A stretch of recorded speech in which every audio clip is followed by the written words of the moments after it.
Eu, sinceramente, não sou diplomata, mas eu acho que a diplomacia, desde que o planeta Terra foi criado, desde que a diplomacia foi criada, não se via uma cena tão grotesca, tão desrespeitosa como aquela que aconteceu no Salão Oval da Casa Branca. Eu, sinceramente, acho que há uma parcela da sociedade que vive do desrespeito aos outros. E não é possível a gente falar em democracia se não há respeito ao outro ser humano. Acho que o Zelensky foi humilhado, acho que na cabeça do Trump o Zelensky merecia isso, acho que a União Europeia foi prejudicada com o discurso do Zelensky, e eu disse ao presidente da Alemanha, é bem possível que a Europa fique responsável pela reconstrução da Ucrânia, é bem possível que a Europa fique responsável pela manutenção da OTAN, e é bem possível que a Europa seja responsabilizada, sabe, pelo desastre que está acontecendo. Quando, na verdade, não é um problema de nenhum país, é um problema de irresponsabilidade de gente que não quer discutir a paz e que prefere discutir guerra.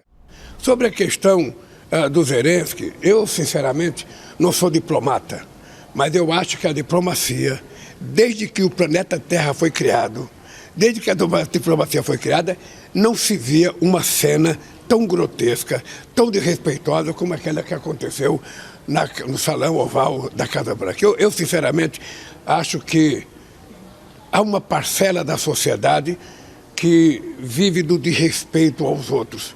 E não é possível a gente falar em democracia se não há respeito ao outro ser humano. Acho que o Zelensky foi humilhado, acho que na cabeça do Trump o Zelensky merecia isso, acho que a União Europeia foi prejudicada com o discurso do Zelensky, e eu disse ao presidente da Alemanha, é bem possível que a Europa fique responsável pela reconstrução da Ucrânia, é bem possível que a Europa fique responsável pela manutenção da OTAN, e é bem possível que a Europa seja responsabilizada, sabe, pelo desastre que está acontecendo. First of all, during the war, everybody has problems, even you, but you have nice ocean and don't feel now, but you will feel it in the future. God bless. You don't know that. God bless. God bless. You will not have war. Don't tell us what we're going to feel. We're trying to solve a problem. Don't tell us what we're going to feel. I'm not telling you. Because you're in no position to dictate that. Remember this. You're in no position to dictate what we're going to feel. We're going to feel very good. You will feel influence. We're going to feel very good and very strong. You will feel influence. You're right now not in a very good position. You've allowed yourself to be in a very bad position, and he happens to be right about it. From the very beginning of the war. You're not in a good position. You don't have the cards right now. With us, you start having not cards. Playing cards. Right now, you don't. You're playing cards. Mr. President. You're playing cards. Serious. You're gambling with the lives of millions of people. You're gambling with World War III. You're gambling with World War III. And what you're doing is very disrespectful to the country, this country, that's back to you, far more than a lot of people said they should have. Have you said thank you once? This a entire lot of meeting? times. No, in this entire meeting, have you said thank you? Today. You went to Pennsylvania and campaigned for the opposition in October. Offer some words of appreciation for the United States of America and the president who's trying to save your country. Please, you think that if you will speak very loudly about the war, He's not speaking loudly. He's not speaking loudly. Your country's in big trouble. Can I answer? Wait a minute. No. You've done a lot of talking. Your country is in big trouble. I know. You're not winning. You're not winning this. You have a damn good chance of coming out okay because of us. Mr. President, we are staying in our country, staying strong from the very beginning of the war. We've been alone, and we are thankful. I said thanks you haven't in been this alone. cabinet. You haven't been alone. In this cabinet. We gave you, through this stupid president, $350 billion.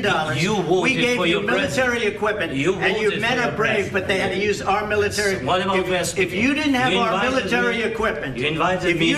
our military equipment, this war would have been over in 2 weeks. In 3 days, I heard it from Putin. In 3 days. This is something maybe new. less. In 2 weeks, of course, yes. It's going to be a very hard thing to do business like this. Again, I tell you. just say thank you. I said a lot of times to American people. Accept that there are disagreements, and let's go litigate those disagreements rather than trying to fight it out in the American media when you're wrong.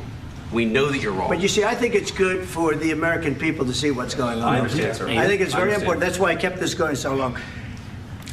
You have to be thankful. You don't have the cards. You're buried there. Your people are dying.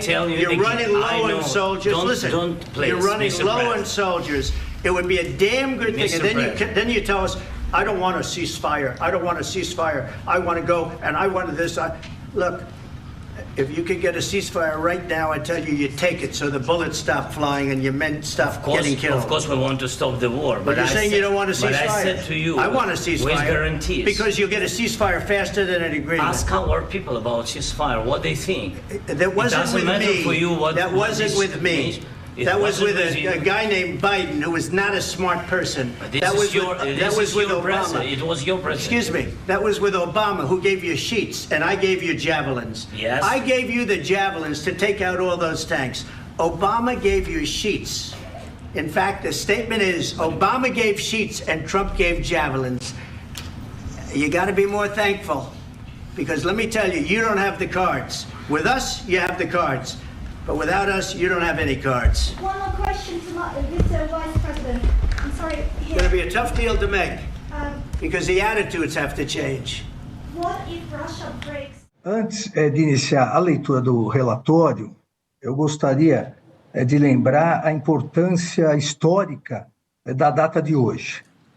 Há 73 anos, em 27 de fevereiro de 1952, foi realizada a primeira reunião da ONU em sua sede permanente em Nova York.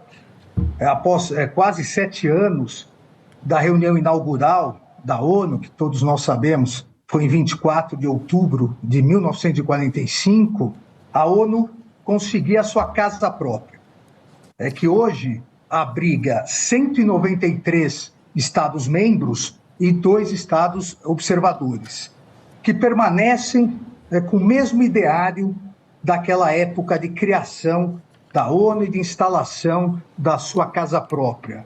A luta contra o fascismo, contra o nazismo, contra o imperialismo, em todas as suas formas, seja presencial, seja virtual. E também a defesa da democracia e a consagração dos direitos humanos.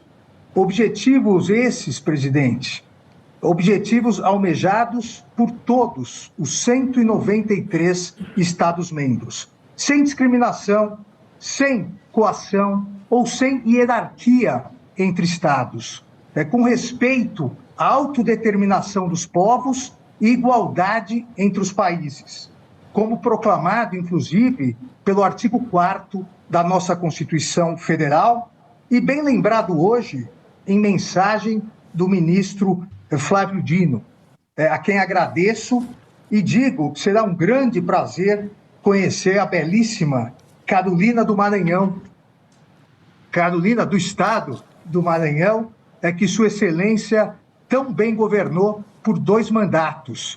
Estado esse que é exemplo de coragem e luta por independência e autodeterminação do povo brasileiro e defesa da cidadania, como demonstra a história na Revolta da Balaiada, entre dezembro de 1938 e fevereiro de 1841.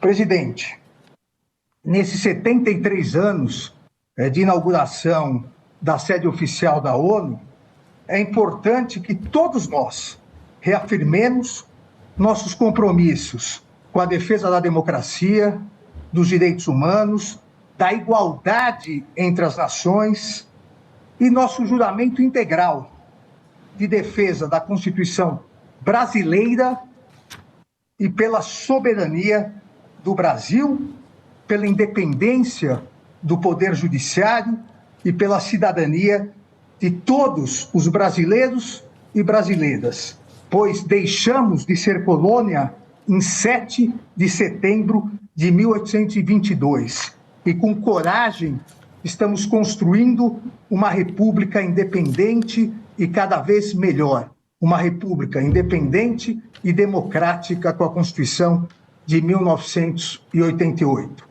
E construindo com coragem, pois como sempre lembrado pela nossa eminente ministra Carmen Lúcia, citando Guimarães Rosa, o que a vida quer da gente é coragem.